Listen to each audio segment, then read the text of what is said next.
It's the Ross Tucker Football Podcast. Oh, yeah, it is. But it's not just any Ross Tucker Football Podcast. It is a Monster Monday that we're actually recording and posting on a Sunday night, presented, of course, by DraftKings. I'm Ross Tucker, former NFL offensive lineman, 5 teams, 7 years, classic journeyman. You can see the helmets behind me. Those of you that check us out on YouTube, youtube.com/Ross Tucker NFL. The new week means new winners. We love them. We love you. We love those of you that try to be a winner. Spread the word winner via social media at Ross Tucker NFL, at Ross Tucker Pod.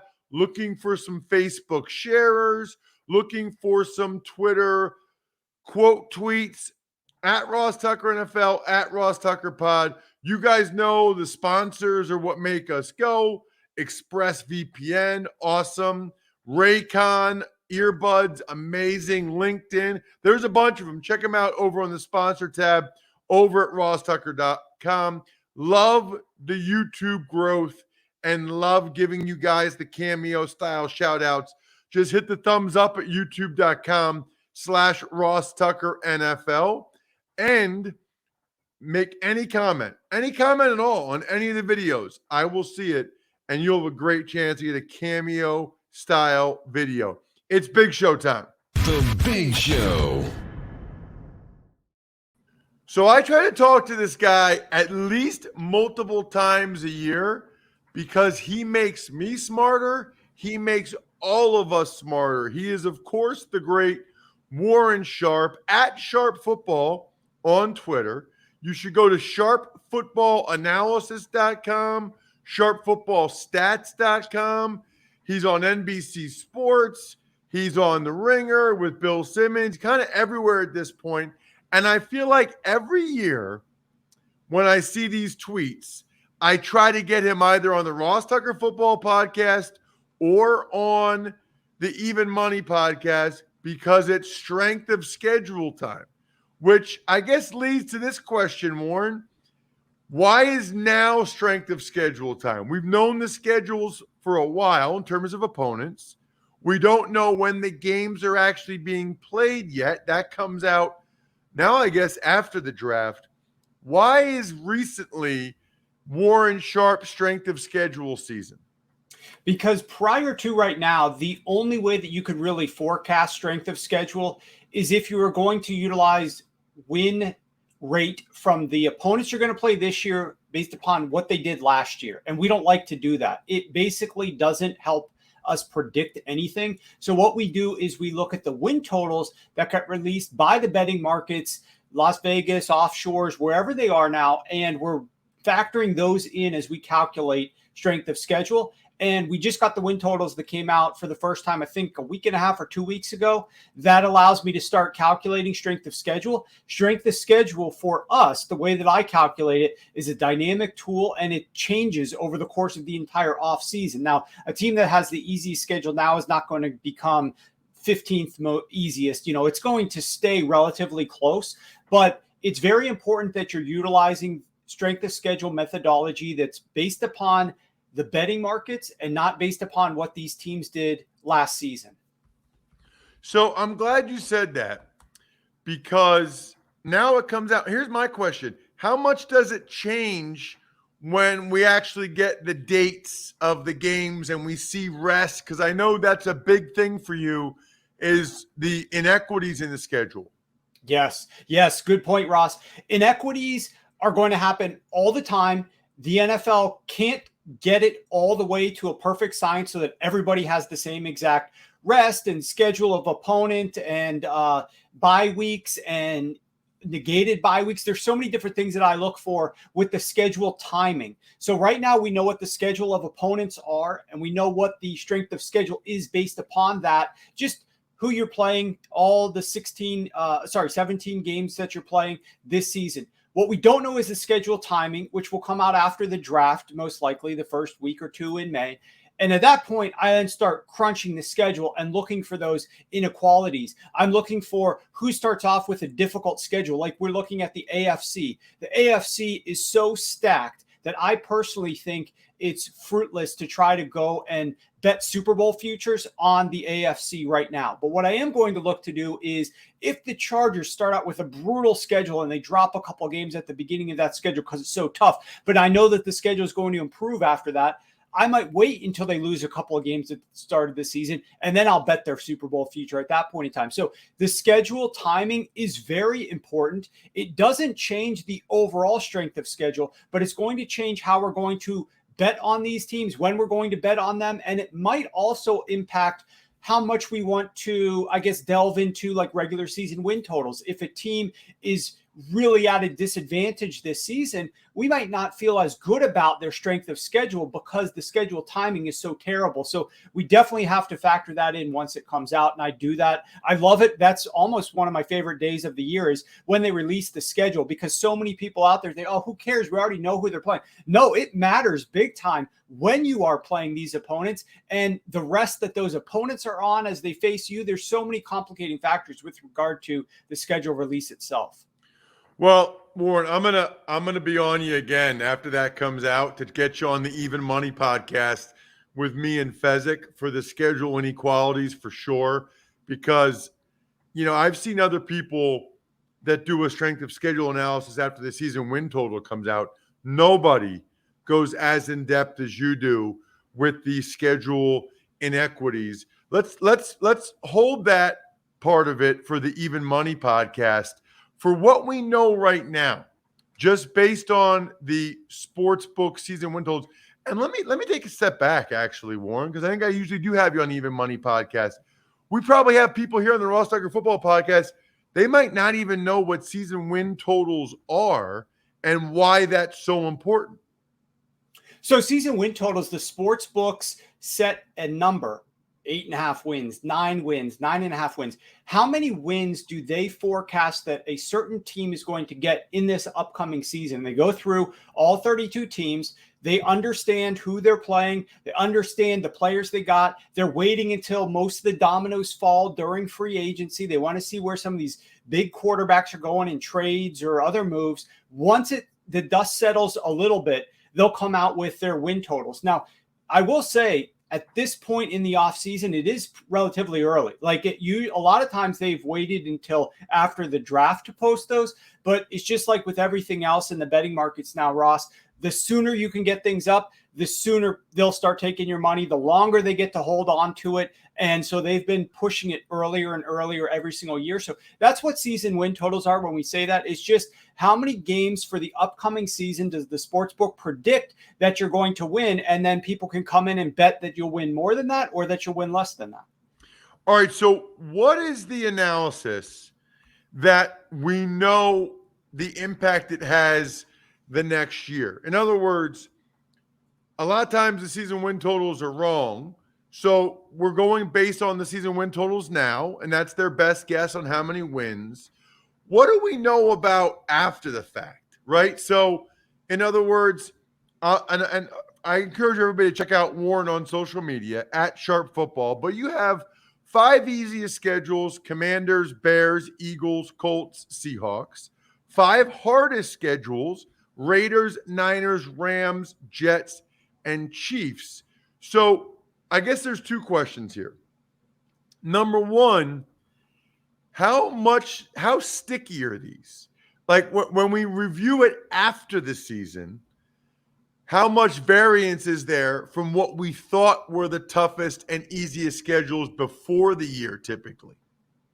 That is a great question, number one, because to me, question number 2 then becomes, what can you do with this information? Can you bet on it? What can you do with it? So let's talk about the first one first, and that is this sticky? So what we care about when we're discussing strength of schedule, we don't care, Ross, about a team that's ranked number 13 and, they've got an easier schedule. If number 1 is the easiest schedule, we don't care if number 13 is a little bit easier than number 16, right? Like those types of discrepancies don't really matter to us. What we want to know is the extremes. who has the top 5 or top 10 easiest, who has the top 5 or top 10 most difficult. That's what we really care about. And so when we talk about how sticky are these numbers, here's an example. Last year, at the end of the season, there were 8 teams that had the most difficult schedules, the hardest schedules in the NFL.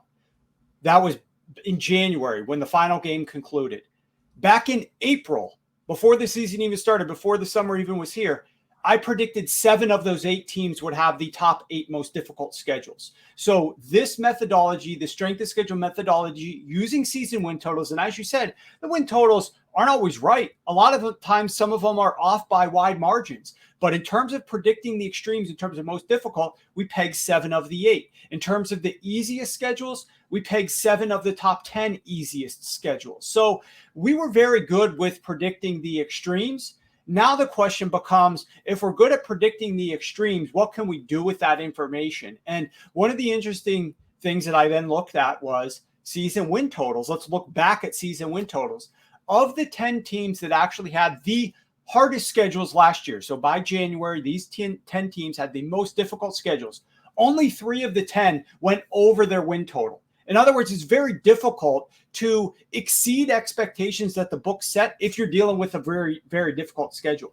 And on the other side of the coin, of the 10 teams that had the easiest schedules, only 3 went under their win totals. So again, it's very easy to exceed your expectations. It happens very regularly when you're playing a super easy schedule. So you take those two things and combine them. You say the difficult and the easy teams that actually play difficult or easy schedules by the end of the year, these teams tend to go over or under their win total based upon how difficult their schedule is.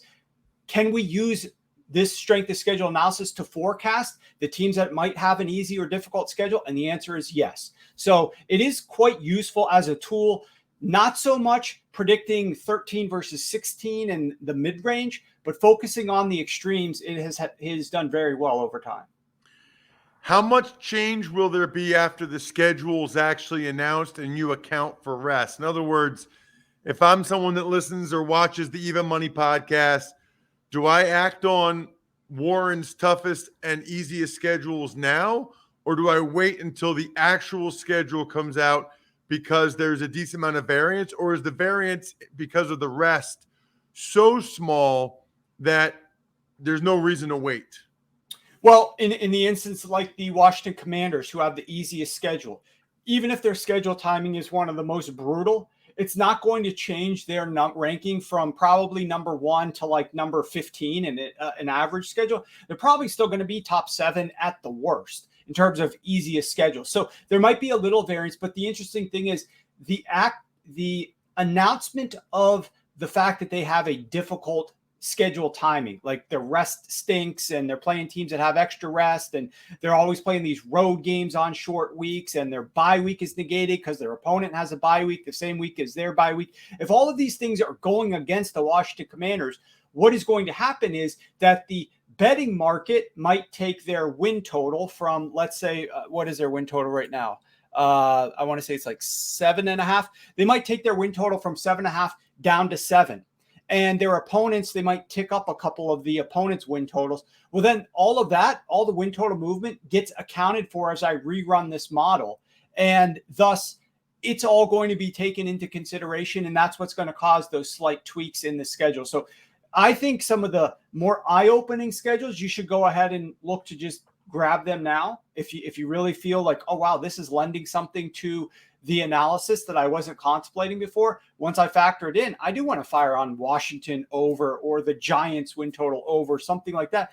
I would wait to do that. I would do some of those now. But the more information you get, the more confidence we'll have in these projections.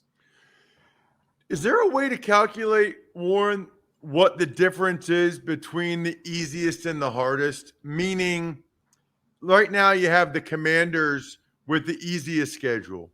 If they had the hardest schedule, what difference would that make in your mind in their season win total? So right now, I think you said they're 7.5 with Right. the easiest. If they were flipped and they were the Chiefs and they had the hardest, what would that mean? Is there a way that over the years you figured out what that number is, or is that impossible? I wouldn't say that it's impossible. I have not calculated it because it's of no value to me to play in the world of the hypothetical. I would venture to say it's probably no more than a win to a win and a half on a win total. But I will say that's a lot. That's substantial when we're talking about the betting market and where that would put them. That would put them down with like the Panthers and the Lions at 6 wins if they were playing the most difficult schedule in the NFL. So like if you took them out, I guess the best analogy would be if you plucked Washington out of the NFC East and you gave them the schedule of the Kansas City Chiefs in the AFC West, who are playing a first place schedule in the AFC West this year, yeah, I would say it's probably about a win and a half a difference. Now, the reality might be that you would still want to bet their under in that situation. But I don't see it being substantially more than that. And I also, I'll be honest, Ross, I utilize a lot of strength of schedule during the course of the season. And I have found inefficiencies in the betting market. I don't think the betting market takes into account strength of schedule enough. I don't think they do that on a weekly basis. I don't think they do it on a future looking basis, because you can bet futures on these teams. There are inefficiencies in betting division futures and conference futures based upon strength of schedule early on in the season, significant ones. Yeah, and not this week, but next week on the Even Money podcast, Steve and I are going to take our first glance at the DraftKings Sportsbook season win totals. And I want to make it clear here, this is not supposed to be necessarily for everybody listening. It doesn't have to be a betting conversation. It's just you can all look at Warren's Twitter. You can look at SharpFootball analysis. You can see exactly how difficult your team's schedule is, which matters for your tickets, for watching them on TV, for their playoff chances. Look, I think the Chiefs still have a pretty good chance to make the playoffs, but the Jets with the second hardest schedule, the New York Jets, good luck to Zach Wilson and the boys. Speaking of the Chiefs, Warren, last thing I have to ask you, the new overtime rule for the playoffs. I'll have 2 questions here, but the first one, I like to give guys like you a blank slate. Just your thoughts on the new overtime rule. If they came to you, is this what you would have recommended? Do you think it's equitable? Your thoughts on an overtime in the postseason, both teams getting a possession? I love it. I think it was necessary because of the rules construct that has been implemented over the years to make the NFL such an offensive-driven league with the quarterbacks and the passing efficiencies and defenses that are gassed by the time you get to overtime. So all the people, I'll just play defense one drive. I don't know where you even fall on it, Ross, so not to offend you in any way. No. But if I simply think that those people, hey, now both teams have to play defense. But I think it was a great rule. Now, is it fair? Yes. I actually think I saw some of the models that were run, 12,000 simulations of this new overtime rule by Brian Burke over at ESPN. And it showed that it was the most equitable overtime rule, sudden death rule that we have ever had in the NFL. The team that gets the ball first tends to win those games in the simulation. I want to say it was like 50.6% of the time versus the team that gets the ball second. Whereas the current rule with the coin flip, the team that selected and took the ball, I mean, they were winning the games in overtime like 75 to 80% of the time in the NFL playoffs. So I'm super happy that they have this new rule, and it now presents an entirely new set of choices for these teams to make. Do I want to take the ball first, or do I want to take the ball second? If I have the ball second, and am I going to go for 2 if I do match the first team and score a touchdown? So there's a lot of new questions that are going to be asked of these coaches and decision makers. Well, that's my second question, Warren. You led me right into it. I don't know if you've run the numbers yet, but should you kick off? And in that way, it's almost like college overtime where you get the ball second. You know you're getting it second. You know what you need. They got a field goal. Okay. They got nothing. Okay. They got a touchdown. Okay. Or do you still want the ball because you believe there's a good chance that there's a third possession and you want to be the team that gets the third possession? I got to be honest with you, I don't know the answer to this. I think you can make a strong argument either way, especially if you decide to kick off and you're committed to going for two if you score, meaning it's going to be a two-possession game.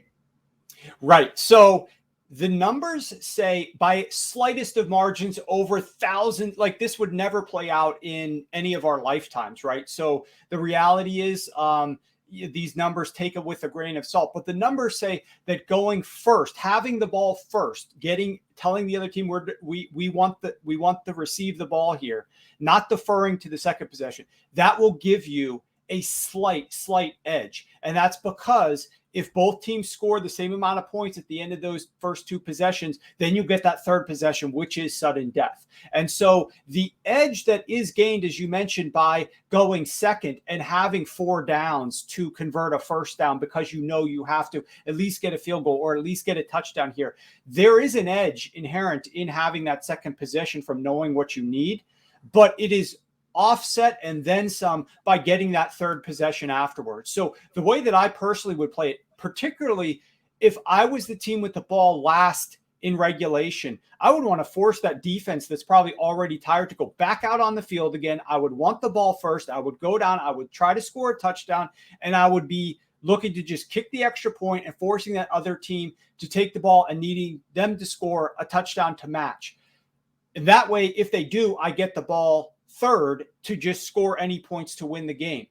The one caveat would be if it becomes, if one team or two teams try this at first and then every single team thereafter decides to go for two on that second possession, which I would absolutely advocate that all of the teams, if the first team scores a touchdown, the second team should be scoring the touchdown going for two. If that second team tends to always go for two, then you may not want to be in that situation where you're kicking first. But it's so close. It's so close to being even in terms of, well, you could argue this or that I think is the perfect overtime rule. I really love the way that the NFL has come down on this. And the fact of the matter is, Ross, it's only in the playoffs. Maybe we'll be lucky and see it happen once this upcoming season, right? I hope that we do. But it's not like we're going to see this so frequently. That's going to be really interesting to see how the teams decide things with regard to deciding to receive the ball or going for two after they score touchdowns. So here's the deal with Warren, okay? Nobody's better with the numbers, but he's also incredibly passionate about this, and his delivery is awesome. Like, I'm not surprised at all that you're a star, Warren, and there's still people that don't know. Like, you've got all three. You've got the knowledge, the passion, and your delivery is excellent. Really appreciate the time. Thank you so much. Check him out on social media at SharpFootball. Thanks, Warren. Hey, thanks, Ross, for having me. Man, that guy is hired. And he's got a couple small businesses. As a small business owner, you're juggling 100 balls in the air and don't have time to interview candidates who just aren't qualified for your role. LinkedIn Jobs makes it easier for you to find the people you want to interview faster and for free. You can create a free job post in minutes on LinkedIn Jobs to reach your network and beyond to the world's largest professional network of over 770 million people. Then add your job and the purple hashtag hiring frame to your LinkedIn profile to spread the word that you're hiring so your network can help you find the right people to hire. It's why small businesses rate LinkedIn Jobs number one in delivering quality hires versus leading competitors. LinkedIn Jobs helps you find the candidates you want to talk to faster. Did you know every week nearly 40 million job seekers visit LinkedIn? Post your job for free at linkedin.com/Ross. That's linkedin.com/Ross to post your job for free. Terms and conditions apply. Tuck's Takes. Hi, Ross. Let's start today with the Dolphins. Cornerback Xavier Howard gets a record-breaking cornerback deal. Most money, first 3 years, most guaranteed money for a cornerback ever. Yeah, this is really something because he's gotten, I don't even know what year this is for Xavier, but this is at least the third new contract he's gotten. He got the one early, wasn't happy about it. They adjusted it last year. Now he gets huge money. I mean, he's already under contract for a couple more years. To now get this, good for him. Good for his agent, David Cantor, does a terrific job. Here's what's very clear. The Miami Dolphins are not messing around this year. They don't want to have any issues with guys with money. They want to be loaded up. They want to, not only do they want to see what Tua can do, I tend to think that either Stephen Ross said, hey, I don't care what it takes. Let's make sure we have a good year. Or maybe Chris Greer, the GM, thinks he's on the hot seat because they are not messing around. That much is obvious. Tuck's Takes. Sticking with the Dolphins, they trade Devontae Parker and a 5th-round pick to the Patriots and in turn get a 3rd round. Always interesting when you trade a guy within the division. We have to assume that that's the best offer that the Dolphins got, and really probably by a decent amount. If anybody else had offered him that, you'd think they would have rather traded him out of the division. So I think that's pretty telling. Look, he's making over $8 million. So maybe some teams didn't like that. And he's been up and down in his career, but that's a fascinating trade. Anytime you do it in division, the Patriots have had a lot of success bringing in Dolphins receivers like Wes Welker. It's interesting to me that the Dolphins would go to that well again. Tuck's Takes. Frank Gore, the 3rd all-time leading rusher in NFL history, is going to retire, and he is signing a 1-day contract with the 49ers to retire as a Niner. Yeah, I always think it's interesting. How good do you have to be? First of all, Frank Gore had a ridiculous career. To tear both his ACLs in college and become the 3rd all-time leading rusher in NFL history is bananas. I mean bananas. You know how many running backs there are out there? You know how many kids there are that play running back? And this guy tore both his ACLs in college and still became 3rd all-time in NFL history? That is ridiculous. Absolutely absurd. And, he spent most of his career with the Niners. I guess supposedly he's going to go in their front office there, which is cool. Tuck's Takes. Let's get to some of the recent signings, and we'll start with running back Gio Bernard back to the Tampa Bay Bucks, a 1-year deal. Bucks also re-signed quarterback Ryan Griffin. The Raiders signed cornerback Nick Mullins. Vikings signed guard Chris Reed, and the Saints re-signed safety P.J. Williams. Brady wanted Gio Bernard back. I think I saw somewhere where this is Ryan Griffin's 8th year with the Bucks. That is unreal. Is that a real stat? Or it was 8 years for Ryan Griffin? To my knowledge, I don't think he's ever gotten in a game. I don't think he's ever started a game. Nick Mullins got over $1 million guaranteed from the Raiders. He could not have been worse in the preseason last year for the Eagles. I mean, he was awful. Vikings keep getting that O-line depth with getting Jesse Davis from the Dolphins, now Chris Reed. And P.J. Williams has been the Saints his whole career, I think. Tuck's Takes. Your buddy Danny Snyder may be in a little bit more hot water if this story I'm about to say is actually true. Apparently, Washington allegedly had a scheme to hold back some ticket revenue that they did not share with the rest of the teams in the league. That is according to AJ Perez from Front Office Sports, who has some connection either in the media or with somebody that used to be in Washington or this congressional committee. Daniel Snyder will have to sell the Washington Commanders if this is accurate. If they have proof of this, he will be done. Honestly, what I've seen from the most part so far is like celebration from Commanders fans who are hoping this is right so that he has to sell the team. It's so sad. I mean, you get to that point, that is so sad that you're rooting for your owner to have stolen money from the other owners so that he has, I mean, it's just so sad what's become of that organization. And it stinks because that's where I started and finished my career. We'll see. They have to share 40% of their ticket revenue with the other owners. Supposedly they did. Here's the thing. Little life lesson. If you do illegal or inappropriate things and then you fire people, they might tell people about the illegal, inappropriate things that you did. That's the problem. That's a major, major problem. First of all, doing illegal, inappropriate things is a problem. Secondly, letting go of the people that were in on it. Major, major problem. You know what's not a problem? The fact that we're going to have the college draft and even money podcasts up tomorrow so we can talk Masters and UNC Kansas national championship game with my buddy Will Brinson on the Even Money podcast.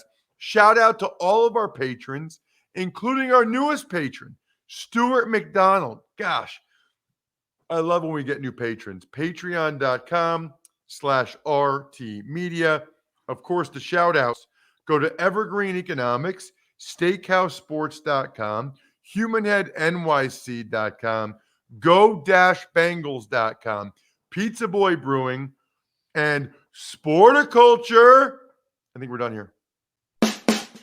Thanks for listening to the Ross Tucker Football Podcast. Make sure to also subscribe to the Fantasy Feast, Even Money, Business of Sports, and College Draft. All available at Apple Podcasts, RossTucker.com, or wherever podcasts can be found. A lot of times on the show, I mentioned DraftKings. Here's what you need to know. You got to be 21 or older, New Jersey, Indiana, or Pennsylvania only. New customers only. Restrictions apply. See DraftKings.com/sportsbook for details. Gambling problem, call 1-800-GAMBLER, or in Indiana, 1-800-9-WITH-IT. By the way, if what I was talking about included a deposit bonus, doesn't always, sometimes it does. Deposit bonus requires 25 times playthrough, and deposit bonuses are paid out in site credit.